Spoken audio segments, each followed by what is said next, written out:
Hey, what's going on, everybody? For Leon, I'm Brian Smith, and you are listening to the Organizational Health Podcast. It's a show where we get down and dirty for 15 minutes with people leaders, executives, and founders on the playbooks they use to improve organizational health. In today's podcast, we have Elisa Garn, founder at LevelNext, which is the premier marketplace for mentors to connect with tech professionals waiting to take their career, team, and company to the next level. Elisa, are you ready to kick this off? I am ready. Let's go. All right, fantastic. Tell us about your background, your experience in HR, and now as a founder, and what you're working on. Yeah, so I worked in HR for 17 years at the behest of my very first mentor, in fact. Didn't have any interest in working in HR, didn't want to be the principal's office of business, but my mentor was really good at pointing out the attributes that he felt would be or contribute to a really strong career in HR. So I did that, worked for 4 of those years for a recruiting agency, which helped me really develop more of my entrepreneurial side and be more interested in developing business. Took a little bit of a stint doing marketing and more of like branding, specifically personal branding and corporate branding for an insurance agency, before finally taking that dive and pivoting into the tech space as a first-time founder entrepreneur at the beginning of this year, 2022. So it's been a wild ride, but interestingly enough, you wouldn't think that all of those overlap, but they definitely do. I'm hyper focused on developing workplaces and cultures that focus more on the human experience, because I believe that if we fix a lot of what's wrong in the work dynamic, we end up creating a lot better communities and environments, and ultimately like enhancing life for people and getting more out of the time that we're here. All right, fantastic. So size of the company right now? So it's just my co-founder and I, just the 2 of us. If we're counting people that weren't getting paid, we're probably an enterprise level company. We have a lot of people that are helping us out of the goodness of their hearts, that believe in what we're building, knowing that we're not in a position to pay them yet. So just the 2 of us. Okay. So what are the goals over the next year from a business standpoint, and even from a funding standpoint, if that's in sort of your direction? Yeah, we're actually fundraising our seed round right now. We had pre-seed funding earlier this year, which we used to build our first version of product, which is live now. So we are generating revenue, but we're looking to scale, and part of that will be onboarding team very quickly. So within the next few months, we anticipate scaling anywhere between about 20 to 40 employees, depending upon the level of raise. Okay. But we're going after 2 million right now in this seed round, which is both scary and exciting all at once, and where we're heading. So we're right now in the B2C market, but we're going to be expanding into the B2B market and taking our platform into companies to help them with an organized and structured mentorship program for their employees. So explain that a little bit more. So when you say from a B2B standpoint, from a mentorship standpoint, is that coaching? What are the details behind that? It's primarily mentorship. And of course, everybody has their own definition of what's the difference between a mentor and a coach and an advisor and a sponsor. And we really just focus on guidance more than anything. So people that are at the peak of their careers that really only have a few hours a month to provide, maybe take on 1 to 2 people that they can mentor at any given time. But taking it into the business space, again, my background in HR, it's so difficult to create lasting mentorship programs. There's so many problems that you have with it. For one, it's yet another thing that HR has to be responsible for, and it usually takes a backseat to 7 or 8 other priorities that come up. You also are pulling resources from your existing employees. So if you have your top producers or leaders in the organization that are also asked to dedicate time to mentorship, you're getting less of their work time dedicated to what they're also supposed to be doing. And it's also just really difficult to set expectations. What are the rules of engagement of mentorship? I think that a lot of people want to be mentors and want to be mentored, but how do you approach that? How do you make the ask? Are you worried about rejection? How much are you supposed to control and own in the conversation versus how much is your mentor supposed to? So that we solve all of those problems and make it very easy for companies to just plug into our network of pre-vetted mentors that have already said yes. And we most specifically focus on industries that we consider tech, so working in front of computers, essentially. We don't do a lot with healthcare, manufacturing, But if they're environments where most of your employees, at least 80% or more, are working in front of computers, that's a really great fit for us. And most of what we focus on within the mentorship coaching space is career inflection points. So all of those points in time that, getting a job, getting a promotion, trying to negotiate a pay increase, pivoting in your career, we really want employees to feel empowered that they don't have to be scared of what happens if I lose my job, or what happens if I get passed over for yet another promotion, or I find myself unemployed. We really want to help them through the power of mentorship and networking, be able to proactively find and connect those opportunities for themselves. Okay. All right, cool. So to sum it up, roughly about 17 years experience within the HR, marketing, pretty much everything space, which by the way, probably makes you a fantastic founder. Roughly about 2 to 4 people right now within the current team, potentially more for the people who are helping you out. You have revenue, you are driving revenue right now, looking to raise roughly about 2 to 4 million over the next, say, 3 to 6 months to help your company scale, both from B2C, but also in the B2B space. Does that make sense? Yep, you got it. All right, cool. So with your background, and I'm actually really curious because I think the mentorship plays a big role in this, but in your own words, how do you define organizational health? And the second part, how important is organizational health in the business climate we are seeing today? Organizational health really is a representation of the sum of your employee health. I mean, depending upon how well people feel, and there's many elements of wellness. It's not just physical health. It's not even just mental health, but you have all of these different elements, which many different companies are out there defining right now. That is the sum. So if you have a large part of your population that is experiencing burnout or unable to show up because of financial stresses at home or relationship challenges or whatever's going on, you're getting a less percentage of that individual that is able to contribute to the organization in an efficient way. So the way that I look at it is it's a company's responsibility to provide an environment and create circumstances for employees to be their best, but it's up to the employees to choose that engagement and manage, the autonomy that's provided by the company and those resources with their personal responsibility of, again, engaging, selecting, doing the work, and making sure that they can optimize their performance at peak times. So I think that organizational health and just in general, even the way that we approach it at LevelNext, this is part of why I wanted to start a business. I wanted to be able to prove that you can still make profit, but not at the expense of your people, but because of your people. So we're doing it through that lens with great intent. And it's freaking hard, man. Like, especially as a first-time founder, I knew what I was getting into because I have enough of these people in my network to hear their pain points. But man, just because you hear the tornado warning on the radio doesn't mean it makes the tornado suck any less. It's just you knew it was coming. So we're right in the thick of that. And I'm sorry, remind me your second question. Second part, how has organizational health changed in the business climate that we're in today? Yeah, it's crazy because I think that it was already on this trajectory of growth and change, and just like things evolve over time anyway. But that pandemic thing just smashed it all in our faces as far as like, no, we're not going to do this on a gradual percentile change over years and years. It's in your face right now. I think we saw that with the Great Recession, where people didn't not want to go to work. They just had this opportunity of really assessing what was important in their lives. And work is a huge part of that.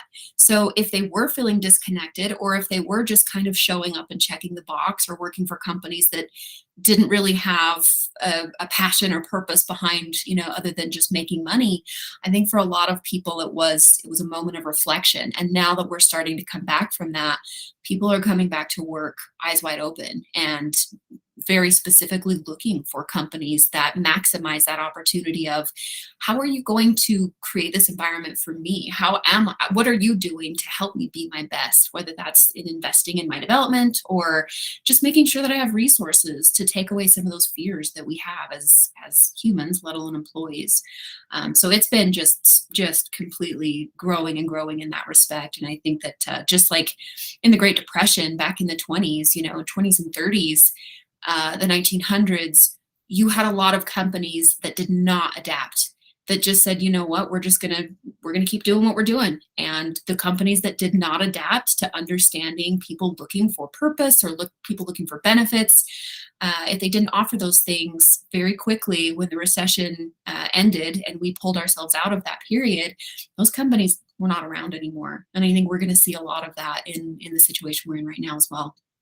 By the way, I love the historical facts. That's fantastic. It's really interesting, especially, and the reason I asked this question is because, with obviously the amount of layoffs that are happening and then obviously coming out of COVID, I feel like the term organizational health has changed so much, right? Because it's obviously about our mental health. It's obviously about, learning and development, increasing overall capacity of our employees to be able to perform, so on and so forth. But it also comes down to your point about organizational health being sort of this like dynamic process where it could be liquidity, right? It could be risk mitigation, it could, taking into account other pandemics happening, right? Like, to me, it's organizational health is this sort of overarching thing that ultimately assesses how resilient your organization is to stressors, right? And I feel like, unfortunately, that we've gone down such a big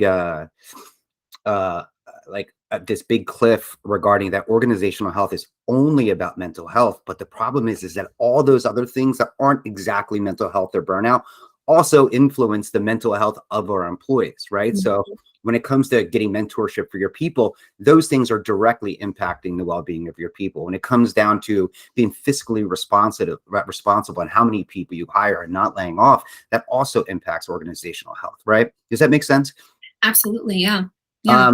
So going back to your HR days, and obviously now it might not be as necessary now because you have a smaller headcount, but how do you go about understanding and quantifying organizational health? Yeah, it's a fair question. I mean, it's one of the cool things is like being able to start it from scratch and not having to go in and fix the problem after you've already, grown and you're already making money. And then you have to figure out like the harder choices of, do I want to potentially risk that revenue? If we make this change, how is it going to impact? So there's less change management involved. But I will say, where I have to recognize my gaps, my weaknesses. I didn't go to college. Everything that I'm doing right now is from the School of Hard Knocks, but there's a poetry in it as well, because I'm able to leverage my mentors in building this opportunity for people to find and hire their own mentors to fill in their own gaps. And what I found is mentorship really provides that opportunity of one of the best things about it is like, even if my mentor doesn't know the answer or they're not there to solve my problems, but man, just the confidence that they can instill and knowing that you have this almost partner in crime of somebody that's there for you, that's going to catch you if you fall. That has been really, really important in the infancy stages of building this business. And I think a foundation of what will always be within our organization as it relates to scaling our organizational health. For example, one of the things that we've done very early on, even though I would consider myself an expert in this, like how do we create human design within our employee experience? I know that I'm also being pulled in 17, 18, 20 different directions every day to build this business.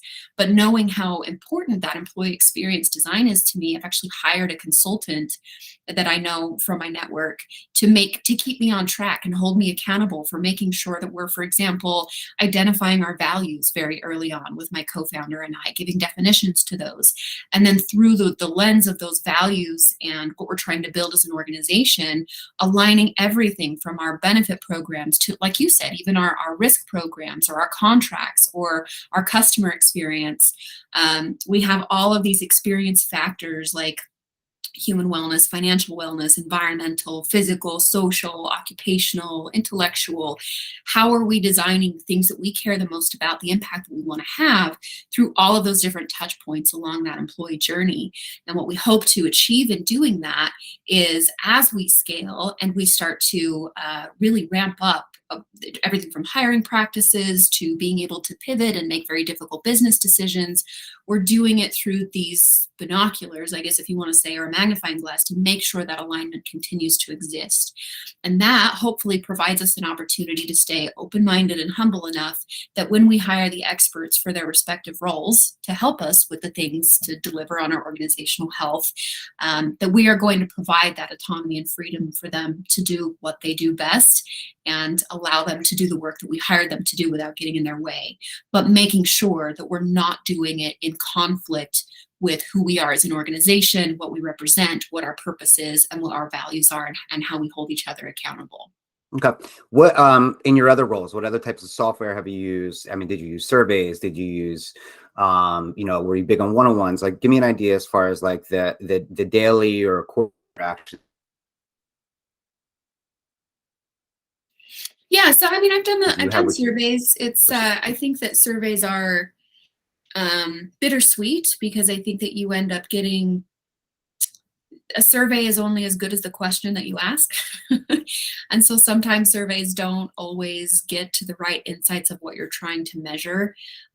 But generally, I would say there's, when it comes to HR, we're often the ones responsible for figuring out how to do this, how to measure it, without the proper skill set training or understanding knowledge base to do this in an effective way. So tools I've used, I'm a big fan of Illumo for feedback surveys, because for one, it's text-based. So you're not asking somebody to sit down for 35 minutes and fill out a big long dissertation of feedback, but it's ongoing. So it's live, it feels very organic, because you're able to see, especially in larger groups, employee groups, you can see trends based on, oh, we implemented this new policy on this day, and then it affected our feedback in this way. But it also has a tool called the illumination cycle, which is based on the idea and concept of design thinking. So it allows and empowers, without using the jargon and all the terminology that tends to confuse and alienate HR people, it provides tool and framework for them to understand how to get the right information, ask the right questions, and then be able to follow through on, let's test this, let's get some additional feedback, or let's pilot this with a small group of employees, see how it works before we take it and scale it into the rest of the company. So I've really liked that one, from just the templates they use, but also the opportunity that you have to create it on your own and really make it your own. Other tools and just procedures, I think there's a lot that gets undervalued with just one-on-ones, like just spending time with people in individual meetings and finding out the pulse. Like, that's a very underutilized skill set, but one that's not usually invested in. Managers don't have time. They're also expected to be acting and performing in their role too. But a tool that I do like in that sense is called Bridge by Instructure. And Bridge is, in my opinion, one of the most, if not the most impactful one-on-one management and employee development platforms out there.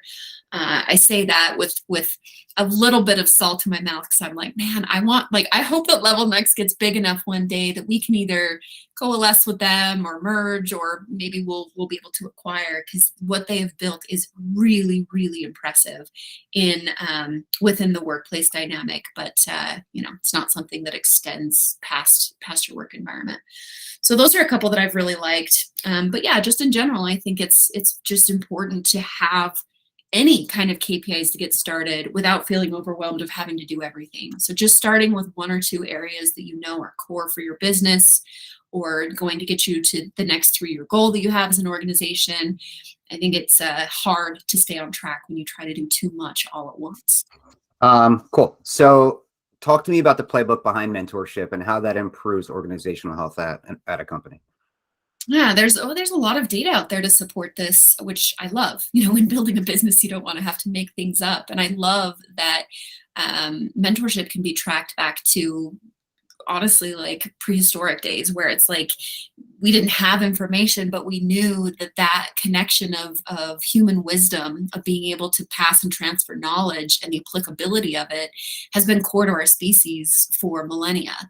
So the fact that it's now showing up in more of this like workplace setting and career development aspect, I think that the way that it's contributing primarily to organizational health is we need human connection in a world that is so disconnected through technology and all of the things that we have in tech and resources, and things that are intended to automate and make our lives more simple and provide more happiness, I think are actually deteriorating much of our human experience in this world. So mentorship, whether it is for your career or even just your personal wellness, card outside of the organization. When we're whole, our companies are whole.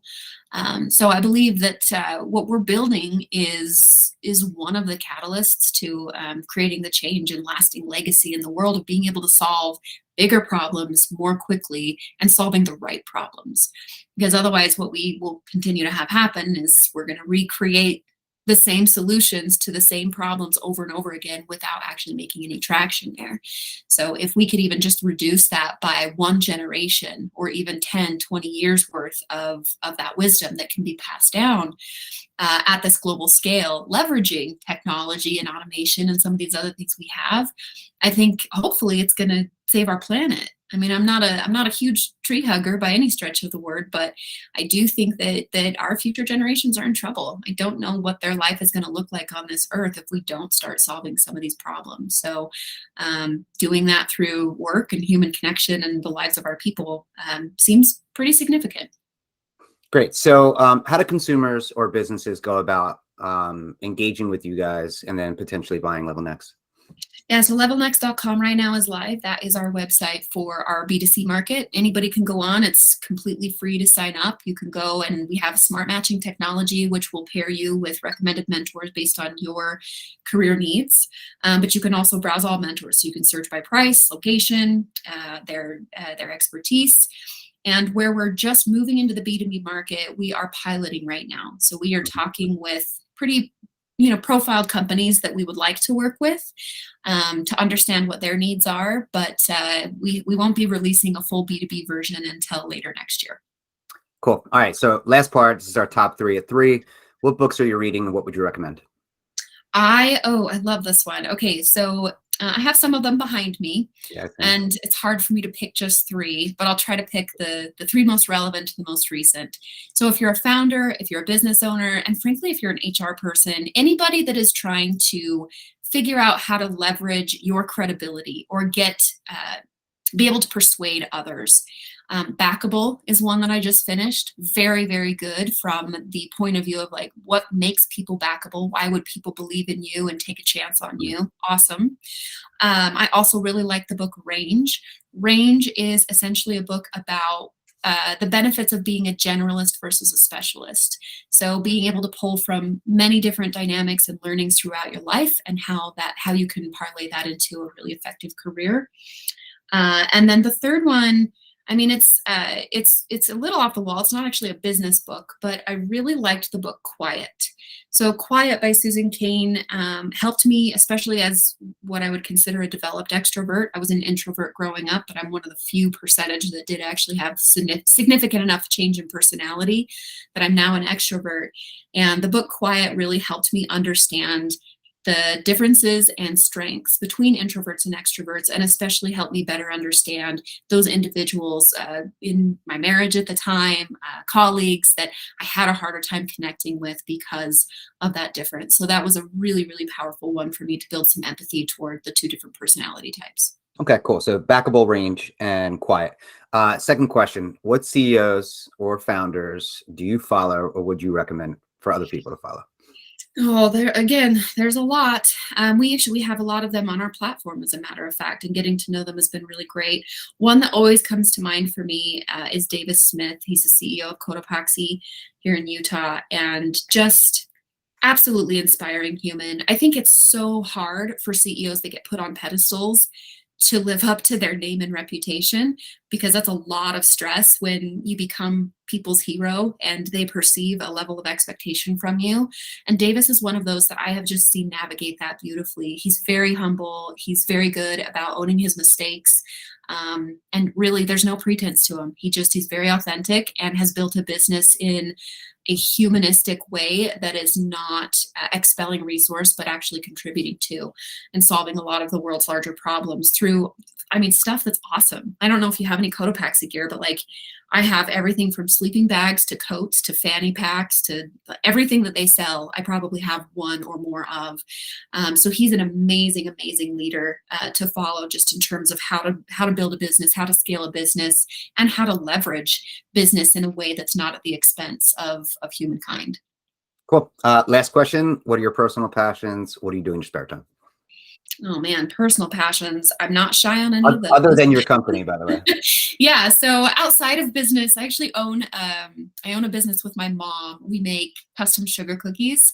So No those way, really really? elaborate, yeah, like the Oh royal my God, I want icing. to order sugar cookies from you. Yeah, so we have a channel on Instagram called Cookie Crumb, which is spelled with two E's, Cookee Crumb, Mhm. and that's been really fun. The reason it's a passion though is because it's allowed me an opportunity and channel to reconnect with my mom in her later years, where we've kind of had a touch and go relationship much of our life. So that and I mean, there's always stuff to be doing. I'm just trying to keep my head above water as a founder right now. So there's not a lot of time for other things, but Right. anything outdoors. I mean, living in Utah, it's kind of part of our credo here, like hiking or mountain biking, road biking, trail running, truly just like anything that's in the outdoors. That is my church. So I look forward to those opportunities of spirituality as much as I can have them. So this is completely off script, but are you a cookie person? Like, is that your jam? I went to Cookie Con for the first time last year in Reno, Nevada, and I found my people, like just weirdos like me that are some of the kindest, hardest people you'll ever meet. There was so much pink and purple at that event. Mm, I don't eat the cookies because I wouldn't be able to maintain my life otherwise, but but I there, love making them. It's such a cool creative outlet to have there's like a be able to create edible art. there's a great cookie company, and their founder, who is drawing a blank right now, he's fantastic from a marketing standpoint. But have you heard of Last Crumb? I have not. Well, I mean, one, they only rely on drops, right? So it's like you have to get on their list, and they drop it at a certain time and a certain day. For like 12 cookies, it's like $120. You know, they're amazing. Like Cole Schaefer, who's a friend of mine, he's actually part of our copywriting team. He writes for those guys. And Last Crumb is by far, maybe not as good as yours, but by far the most amazing cookie experience you'll ever experience. From the box that you open to how the packages read, down to the cookies are fantastic.